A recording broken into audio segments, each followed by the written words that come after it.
What is CRS score and how do I calculate it? And what is its importance in me getting my Canadian PR through the Express Entry program? You're gonna find out answers for all these questions by watching this video.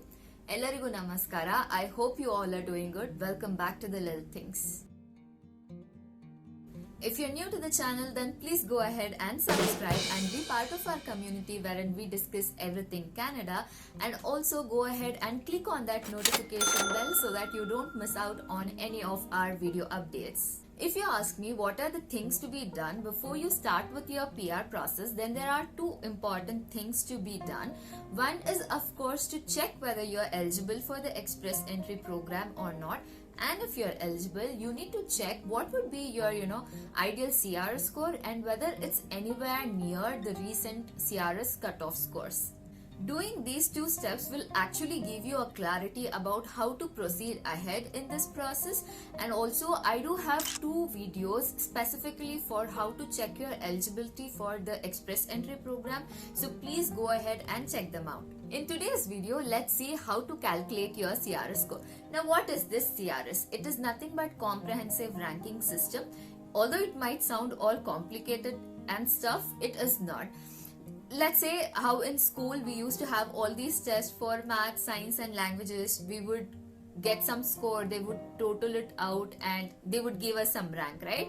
It's very similar to that. Just in this case, Canadian government has come up with certain criteria like education, your work experience, your language skills, age, etc. And for each of these criteria, you would be given certain score. So they're gonna total this out and you will get a final score which is nothing but your CRS score, based on which they will rank you in the Express Entry pool. Now, why should you be bothered about it? Because this is the score which will decide whether you will get your ITA or invite to apply for Canadian PR or not. Usually there will be two draws every month during which they will come up with certain cutoff score, and only if your CRS score either it should match or should exceed this cutoff score, only then you will get your ITA. Now that we have understood what exactly is CRS score and what is its importance, it's very important to know how to calculate your CRS score, which I'll show you in a bit. But before that, I do want to show you a page on CIC website, and I'll leave the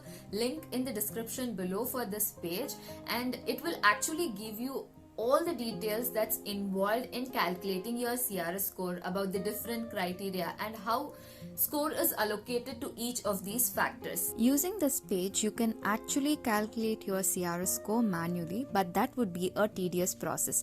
But if you're interested in understanding the background of this whole thing, and also if you have less CRS score and you want to increase it, then you can refer to this page to figure out places where you can actually better yourself to gain more score.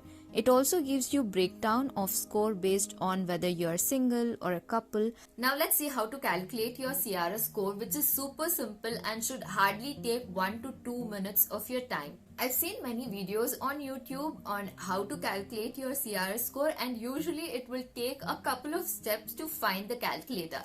I thought, why not make it simple for you guys? So all you got to do is type CRS tool in your browser, and the first link you get for CIC website, which says www.cic.gc.ca,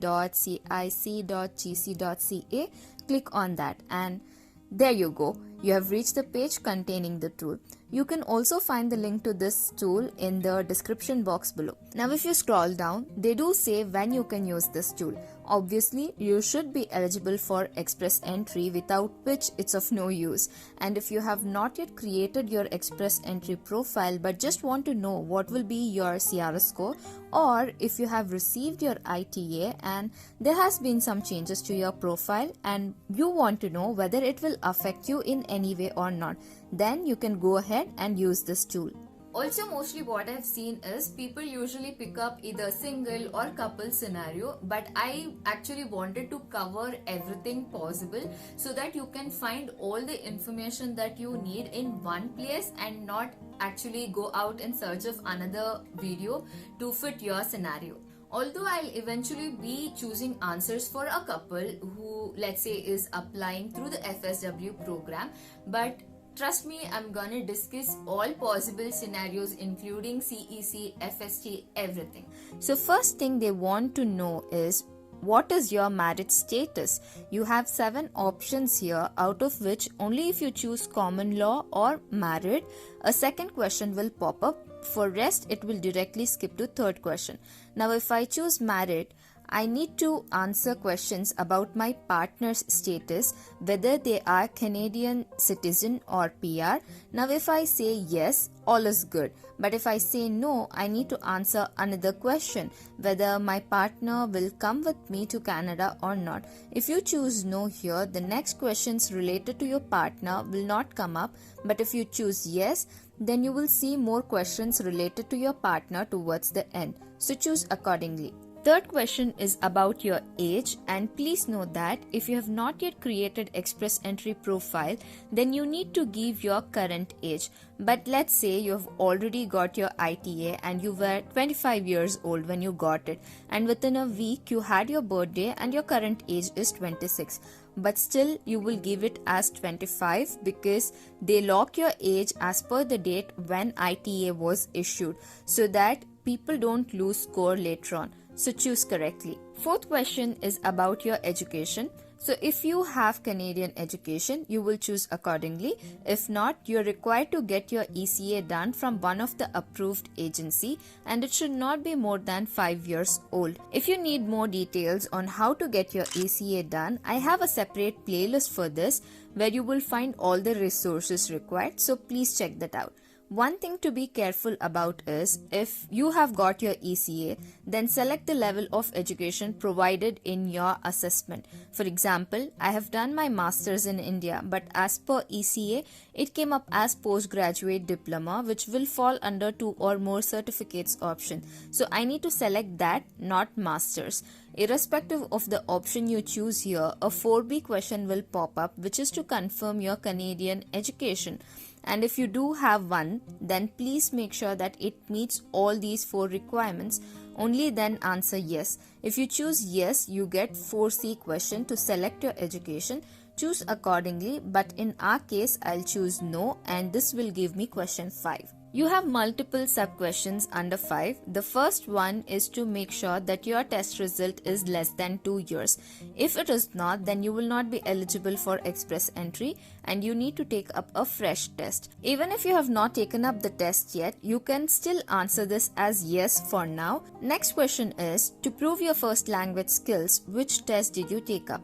If your first language is English, you will choose CELPIP G or IELTS here, and if your first language is French, then you will choose TEF or TCF Canada and accordingly choose the score. Now, if you have not taken up any of these tests yet and want to know how much minimum score you need to have in order to be eligible, then I have videos on that too.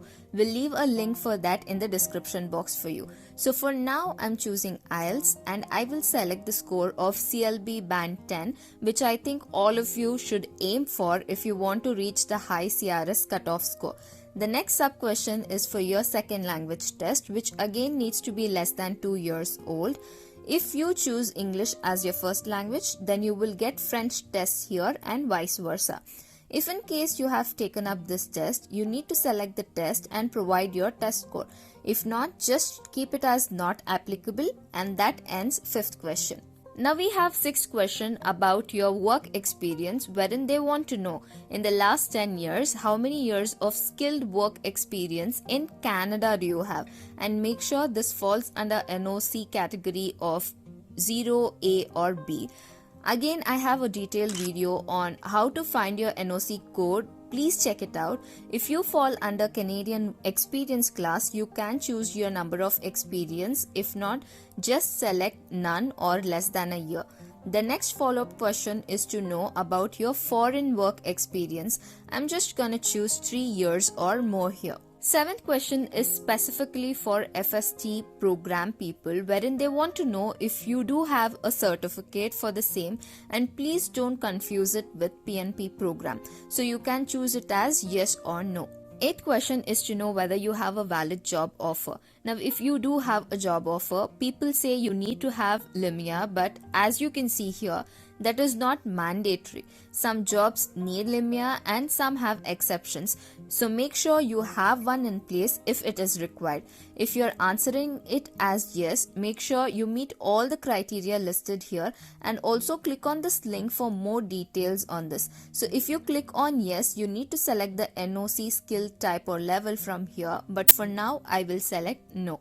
Now, ninth question is specific for PNP, whether you have a nomination from any of the province or territory. You can select yes or no here as per your situation. I will select it as no. With 10th question, they want to know whether either you or your partner, if you have one, have any brother or sister in Canada who's a citizen or PR holder. This person can be related to you by blood, adopted by your parents, or they could be your stepbrother or sister, and make sure they are 18 years or older.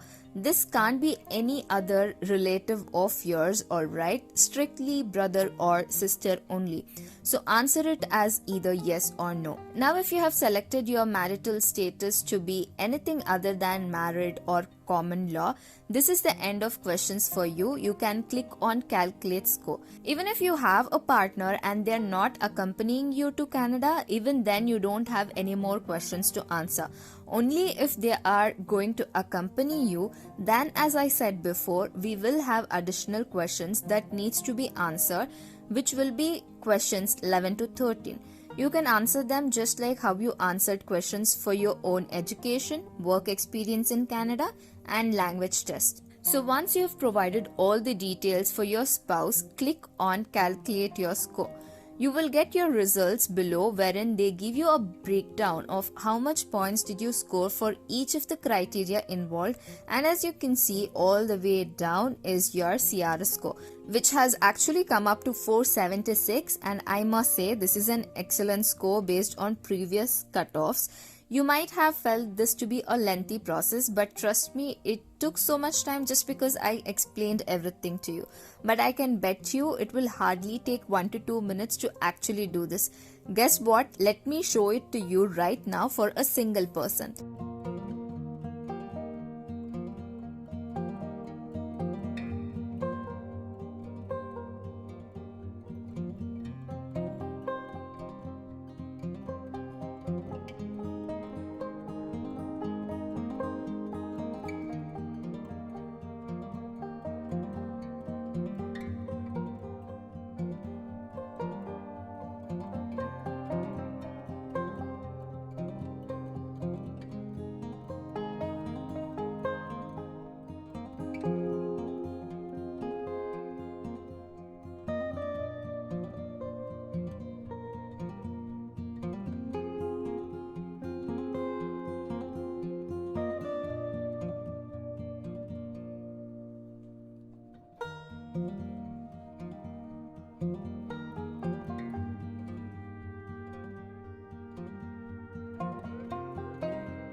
So there you go. Within a minute's time, I was able to calculate it. Now I know I have used this tool more than 100 times now, so I was quick.